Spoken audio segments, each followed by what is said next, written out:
ఆయన ఒక్కడి సమస్య కాదు ఇది. ఈ 1 కోటి మంది ప్రజలు రోడ్డు మీదకి వచ్చినప్పుడు, ఆందోళన ఉన్నప్పుడు మనం ఏం చేస్తామనేది క్వశ్చన్.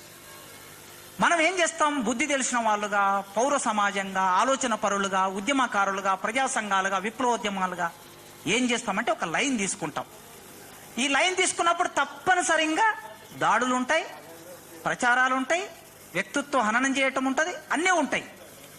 అప్పుడు 80లో జరిగినప్పుడు కూడా మన రిజర్వేషన్లు న్యాయబద్ధము అని అన్నప్పుడు, మురళీధర్ రావు కమిషన్ వచ్చినప్పుడు బీసీలకి రిజర్వేషన్లు న్యాయబద్ధము అని అన్నప్పుడు దాడి జరిగింది.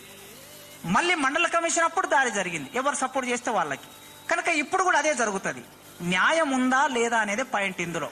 ఆ న్యాయం కోసం మనం ఆ న్యాయాన్ని గెలిపించడం కోసం సాంకేతిక విషయాలను మాట్లాడి తప్పుదారి పట్టించడానికి ప్రయత్నం చేస్తున్నారు కొందరు. తప్పుదారి పట్టించడం, ఒక భావాన్ని ప్రోడ్ చేస్తారు కదా.